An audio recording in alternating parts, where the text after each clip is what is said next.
சாந்தி. நாம் உண்மையான ஆன்மீக சேவை செய்கின்ற ஆத்மா.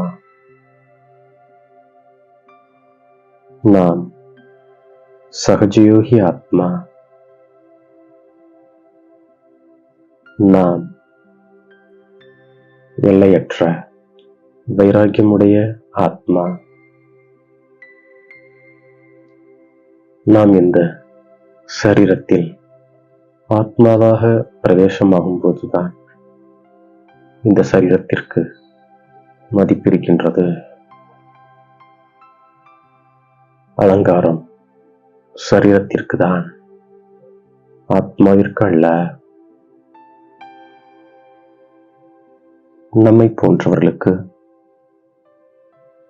நரனிலிருந்து நாராயணனாக, நாரியிலிருந்து லட்சுமியாக ஆவதற்கான யுக்தியை சொல்வதே நம்முடைய கடமையாகும்.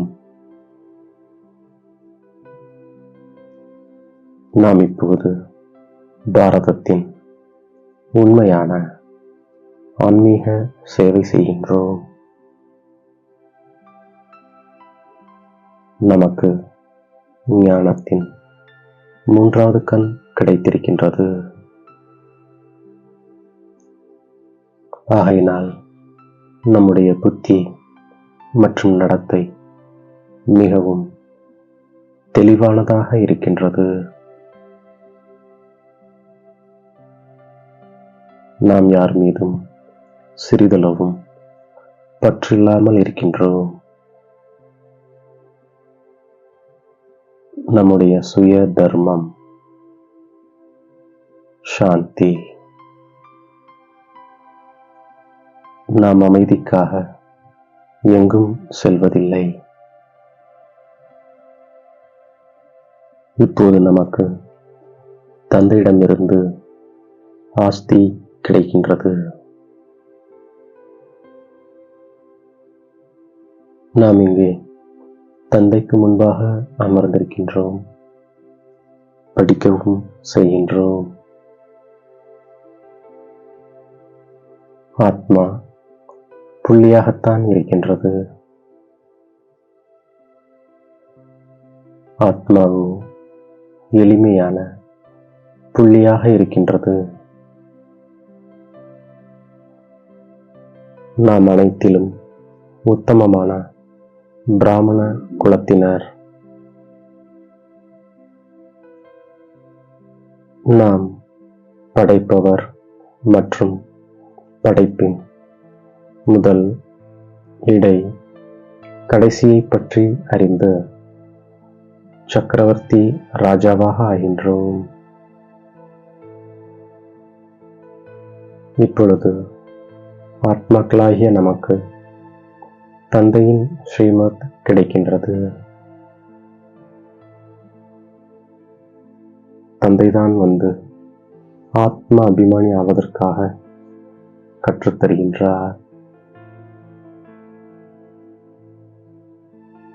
இங்கேயோ தந்தை ஆத்மாக்களை தான் பார்க்கின்றார்.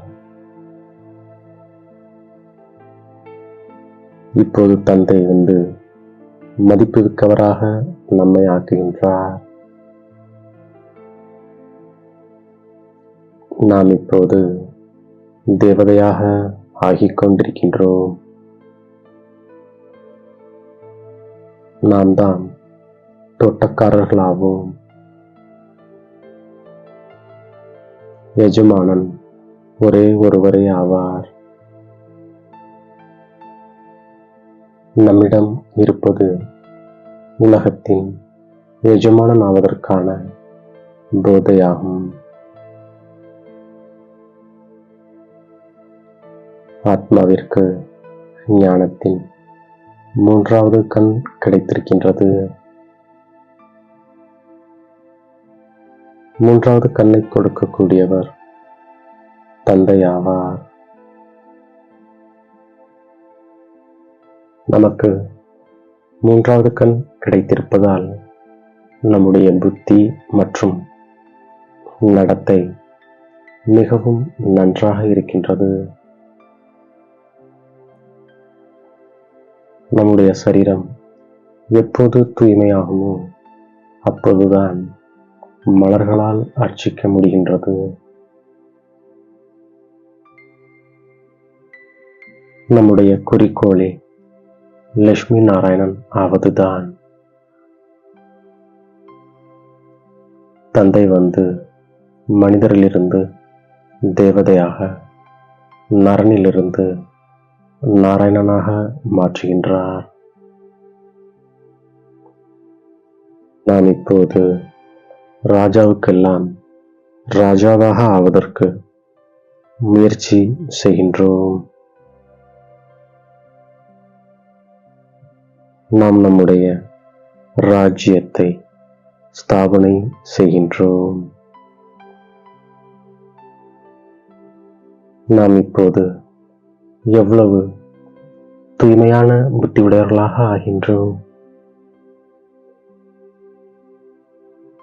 தந்தை தூய்மையற்றவர்களை தூய்மையாக்குபவர். ஆத்மா தூய்மையாகும் பொழுது சரீரமும் தூய்மையாகின்றது.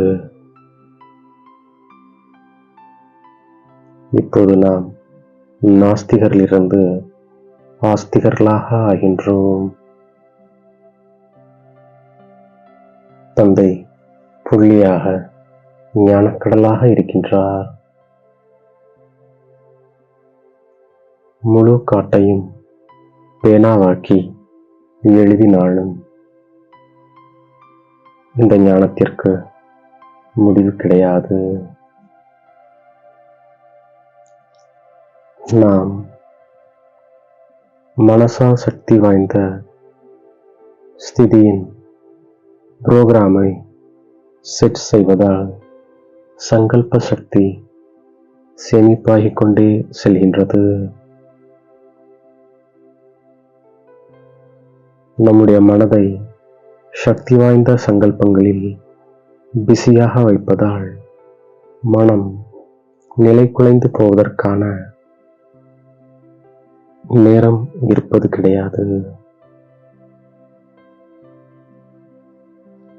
நாம் ஒருமுகப்பட்டு இருப்பதால் இயல்பாகவே நல்ல அதிர்வலைகள் பரவக்கூடிய சேவை நடக்கின்றது.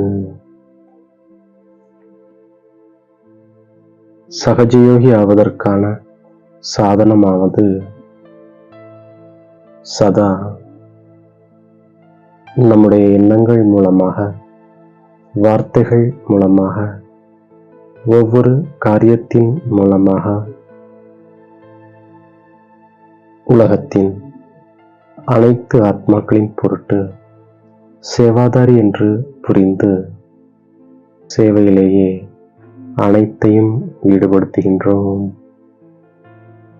பிராமண வாழ்க்கையில் என்னவெல்லாம் சக்திகளின், குணங்களின், ஞானத்தின் மற்றும் சிறந்த சம்பாத்தியத்திற்கான காலத்தின் பொக்கிஷங்கள் தந்தை மூலமாக பிராப்தியாகி உள்ளதோ அவற்றை நாம் சேவையில் ஈடுபடுத்துகின்றோம்.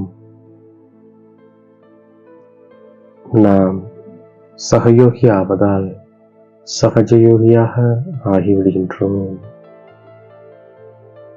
நாம் சம்பன்னமாகி இருப்பதால் சகயோகியாக ஆகின்றோம்.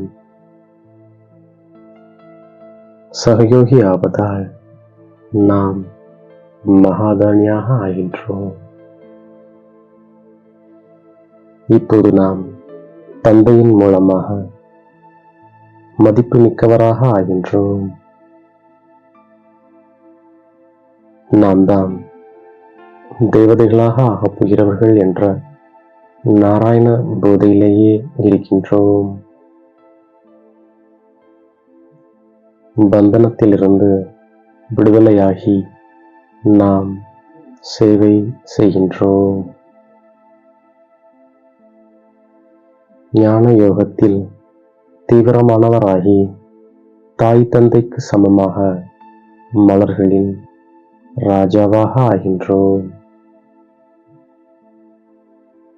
மற்றும் நம்மை போன்றவர்களுக்கு சேவை செய்கின்றோம். நமது அனைத்து பொக்கிஷங்களையும் மற்ற ஆத்மாக்களின் சேவையில் ஈடுபடுத்தி ஒத்துழைப்பாளராகிவிடக்கூடிய சகஜயோகி ஆத்மா நாம்.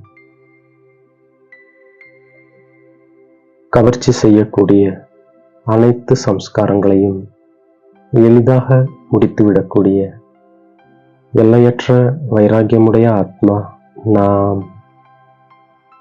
நம்மை தேடி கண்டெடுத்த இனிமேலும் இனிமையான தாயும் தந்தையுமாகிய பாப் தாதாவிற்கு கோடான கோடி நமஸ்காரங்கள். ஓம் சாந்தி.